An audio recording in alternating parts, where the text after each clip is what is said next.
¿Qué tal? Muy buenas tardes, bienvenidas y bienvenidos a un nuevo capítulo de CNN Tiempo. En esta, la primera jornada del 9º mes del año. Comienza septiembre, comienza un nuevo capítulo y venimos durante este viernes en la tarde con mucha información bajo el brazo para analizar, para conversar con todos ustedes. Probablemente ha sido tema de conversación en la casa, yo sé que sí, en las redes sociales, sobre precipitaciones en la zona centro de nuestro país, en los valles, en la precordillera, y vamos a revisar algunas imágenes de lo que pasó la semana anterior.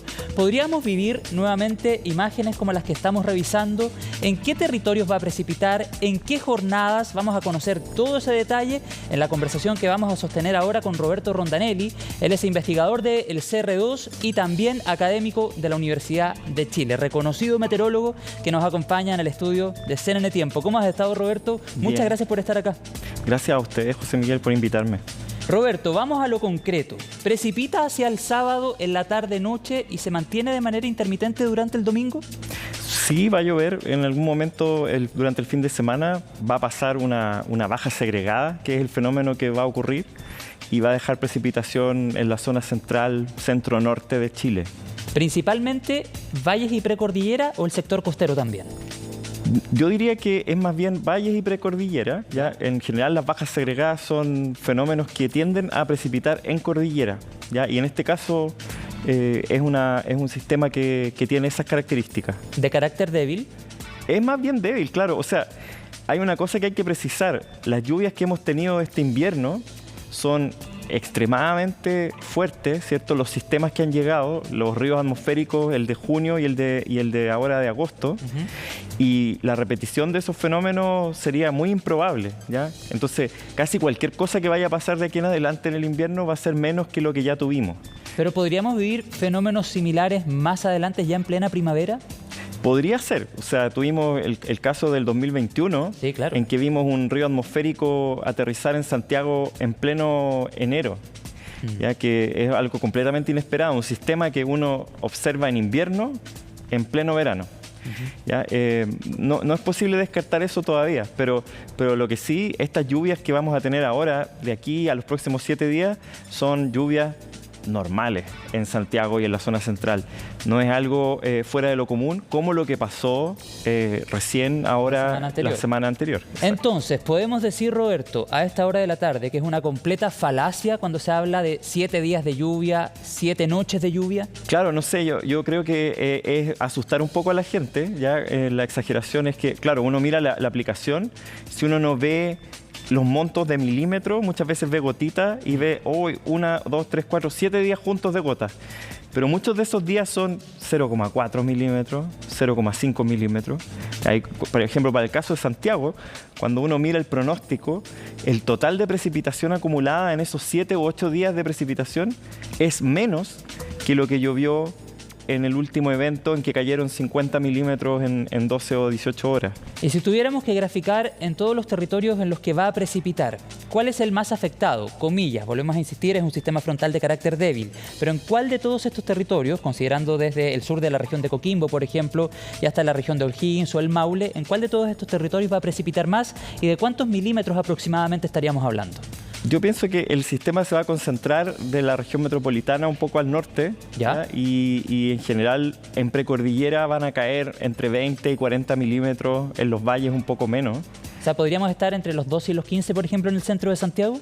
Sí, pero también el rango yo creo que todavía es un poco más amplio que eso, ¿ya? Estamos todavía lejos de cuando ocurre el pronóstico. Bueno, quedan unas horas, ¿cierto? Unas 24 horas, 48 horas para que empiece a precipitar. Pero sí, son del orden de 10 milímetros, entre 5 y 25 milímetros podrían caer en Santiago. Y por ejemplo, en ciudades como Los Andes, San Felipe, ya en la región de Valparaíso. La baja segregada tiene una particularidad que no tienen los otros sistemas, y es que la baja segregada a veces trae inestabilidad y convección, que es una palabra en jerga, una palabra clave para hablar de rayos, truenos y relámpagos, ¿ya? Entonces la lluvia muchas veces es muy esporádica, no está distribuida homogénea sobre el territorio. Entiendo. Y eso hace muy difícil decir van a llover tantos milímetros en los Andes, porque podría pasar una nube por los Andes o no pasar, ¿ya? Claro. Es distinto a los ríos atmosféricos, que hemos tenido, y que ese sería el sistema que vendría el miércoles de la próxima semana, en que uno sabe que el río va a pasar por el territorio y va a barrer el territorio y a todas partes les va a caer, digamos. En este caso, la baja segregada es mucho más, está como más cortada la precipitación. Entonces, es posible, y eso hace que las aplicaciones se mareen un poco, porque las aplicaciones no son humanos que están poniendo el pronóstico, sino que son computadores que están mirando las salidas de los modelos y que están promediando sobre un área, ¿cierto? Entonces, ven una nube en una parte del área y promedian para todo el área precipitación. Bueno, por eso se explica que muchos de nuestros celulares han anunciado tantos días con precipitaciones o al menos con una probabilidad alta. Pero lo cierto, Roberto, es que ha habido voces divididas en torno a este pronóstico. Algunos efectivamente sí anuncian una precipitación más constante o más continua en las jornadas que tenemos por delante. Y hay otros, como lo que tú nos señalabas recién, que enfatizan en que este es un sistema frontal de carácter débil, que va a tener jornadas de descanso, no es que vaya a llover de manera continua. ¿A qué crees responde esas opiniones divididas? ¿Faltan instrumentos en nuestro país para medir con mayor precisión y entregar un pronóstico más certero del cual no haya lugar a dudas? Si nos preguntas a nosotros, los investigadores, a nosotros siempre nos faltan instrumentos, así como nos faltan juguetes para jugar, pero tratando de ser bien objetivo, Chile es uno de los países que más necesita de observaciones que no tiene, en el sentido que nuestros sistemas del tiempo vienen desde el Pacífico y el Pacífico está mayormente deshabitado. Entonces no hay observaciones, salvo por las observaciones satelitales, que son muy importantes, pero que no reemplazan completamente las observaciones desde la superficie. Entonces, si nosotros fuéramos un país, por ejemplo, desarrollado como Estados Unidos, tendríamos una serie de instrumentos de boyas en el océano que nos permitirían ver el tiempo exactamente, ¿cierto?, en las zonas en donde después ese tiempo empieza a generarse y termina por afectar el continente. Si tú piensas en Estados Unidos, en California, que es una región en donde también el tiempo, los grandes eventos extremos ocurren por ríos atmosféricos, ¿ya? Eso es algo que tenemos en común con California. Sí. En California salen aviones de reconocimiento, igual que en el caso de los huracanes en la costa este de Estados Unidos, en la costa oeste de Estados Unidos, salen aviones de reconocimiento a encontrar los ríos atmosféricos, a medirlos, y con eso mejorar el pronóstico y saber exactamente a dónde van a ser los impactos mayores. ¿Ya?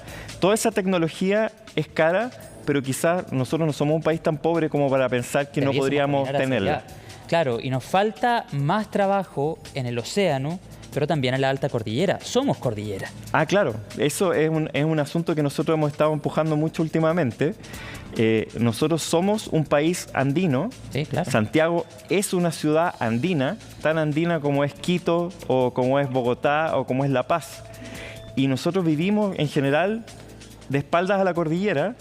No nos preocupa, no sabemos lo que está pasando ahí, vemos un poco de nieve, pero en realidad nuestra vida completa como ciudad, al menos en Santiago y en muchas otras ciudades de Chile, depende exclusivamente de lo que pasa en la cordillera. Si no existiera la cordillera, nosotros no tendríamos agua. Seríamos un clima completamente semiárido y probablemente no seríamos sostenibles como ciudad. Entonces necesitamos también entender mucho mejor el clima, el tiempo de la cordillera, tener mejores observatorios, mejores estaciones, y eso por supuesto va a redundar no solamente en conocimiento científico, sino que también en conocimiento aplicado a la sociedad y en mejorar los pronósticos de riesgo, de agua, en fin, una serie de pronósticos que son importantes para la gente. Claro, y que cubran prácticamente todo el territorio nacional, que sabemos también es extenso, es largo, es diverso. Tú ya lo decías, mayor trabajo en los océanos, en alta cordillera. ¿Faltan también radares en nuestro país y un mayor trabajo satelital, por ejemplo? Faltan los radares. Durante el 2019, cuando fueron el enjambre de tornados que tuvimos en la región de Biobío, sí, Ñuble y Araucanía, que en total hubo una serie de tornados, fueron 7, la gente se acuerda solamente de los de Concepción y de Los Ángeles, que fueron los más mediáticos. En ese tiempo, el presidente Piñera se comprometió con 4 radares para Chile. ¿Ya? Y la verdad es que de ese anuncio no se ha materializado ninguno todavía. Somos uno de los pocos países de Latinoamérica que no tiene radares, a pesar de tener tiempo severo. Ciudades, por ejemplo, como Concepción, Puerto Montt, debieran, por la cantidad de población que está expuesta, y por la frecuencia con la que ocurren estas tormentas severas, debieran tener radares. Claro, podríamos tener información en tiempo real, en definitiva. Podríamos tener información en tiempo real y hacer estos pronósticos, ¿cierto?, de alerta de 10 o 15 minutos antes de que llegue una tormenta severa que podría contener, por ejemplo, un tornado. Pero todavía estamos muy lejos de eso, o sea, ni siquiera tenemos un radar. Mal podríamos tener ese sistema de prevención. ¿Eso sucede ya en países tan cercanos como Argentina? En Argentina tiene más tecnología que nosotros, porque ellos también tienen tormentas más severas. Algunas de las tormentas más severas del mundo ocurren justamente al otro lado, en Córdoba, en esa zona. Argentina tiene tornados, ha habido tornados en Buenos Aires, tornados muy destructivos. Ellos sí tienen radares, no solamente tienen radares, fabrican radares. Ya tienen un músculo meteorológico muy grande. Lo mismo Brasil, pareció el caso de Uruguay. Sí, claro. Y nosotros, diría yo que somos una anomalía en Latinoamérica porque nuestro tiempo tiende a ser considerado menos severo. Pero el asunto es que tenemos evidencia de que ha habido tornados incluso en Santiago. ¿Ya? ¿En serio? Tuvimos un tornado el año 1893 en Santiago. Mira. No es que vaya a ocurrir un tornado mañana, pero en el antecedente histórico está. Está en el antecedente histórico y las redes de observación y de prevención hay que ponerlas y se necesitan cuando ocurren las cosas, ¿ya? Y muchas veces uno tiene que prepararse, ¿cierto? Claro, y volvemos a lo mismo, de que somos reactivos ante emergencias que finalmente nos enrostran en la cara, que no estamos tan preparados. Y sobre lo mismo, Roberto, sobre la prevención, este sistema frontal que estábamos hablando al comienzo de la entrevista y que viene durante las próximas horas, ¿requiere de algún trabajo preventivo? No, yo pensaría que no. O sea, se ve absolutamente benigno. Una lluvia normal de invierno, de fines de invierno, ¿cierto? Todavía inicios de primavera. En septiembre normalmente caen unos 20 o 30 milímetros en Santiago. Estamos avanzando hacia un año normal, ojalá, un año cercano a lo normal. Así que no es algo que requiera de mayor dificultad. Comparado con lo que pasó antes, ¿cierto? Sí, claro. Con los sistemas que tuvimos antes, es un sistema relativamente benigno. E independiente de la debilidad del sistema frontal, ¿son buenas noticias, por ejemplo, para el sur de la región de Coquimbo? Claro, en general en Coquimbo no ha llovido prácticamente nada este año, ¿ya? Lo cual ocurre con cierta frecuencia. A medida que uno va hacia el norte, claro, la lluvia año a año es menos confiable, ¿cierto? En Valdivia, por ejemplo, uno sabe que van a caer más de 1000 milímetros todos los años. Y a medida que uno va moviéndose hacia el norte, los años van siendo cada vez más distintos entre sí. Entonces, Coquimbo, si bien tiene una precipitación promedio del orden de los 100 milímetros, hay años en que caen 300 y hay otros en que caen 0. ¿Ya? Y este está siendo un año muy seco y muy malo, y le vendría bien al menos un par de eventos de precipitación antes de que termine la temporada. Sí, el otro día estábamos hablando de la situación de los embalses en la región de Coquimbo y es sumamente crítica. Roberto, para seguir profundizando en lo que hablábamos hace algunos minutos atrás, ¿tú crees, desde tu campo de acción, la academia, la investigación, que el cambio climático hoy es considerado a la hora de tomar decisiones o estamos recién dando aquellos pasos? Yo pensaría que no. No lo estamos considerando.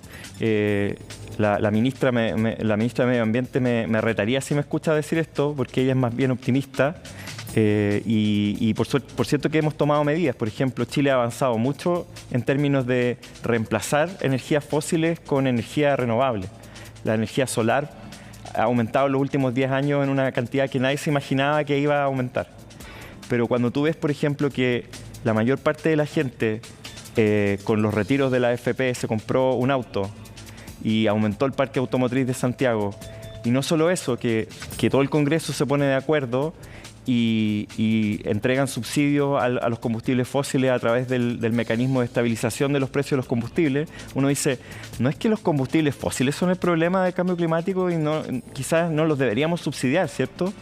Entonces ahí hay a mí me produce todavía, tanto en términos individuales, ¿cierto?, las acciones que cada uno toma, como en términos colectivos, las acciones institucionales, creo que todavía no estamos dimensionando el problema, o no creemos el problema, o hay factores psicológicos que también juegan.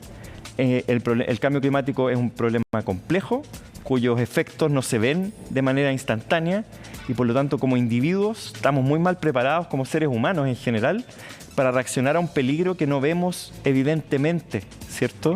Que no está ahí a la puerta de la esquina. O que tal vez no siempre lo asociamos a los hechos que van pasando, como por ejemplo el sistema frontal de la semana anterior. Claro, claro. Ahora nosotros como científicos somos recatados y decimos, no sabemos exactamente si este sistema fue peor o no por el cambio climático. Nosotros sospechamos que es un poquito peor.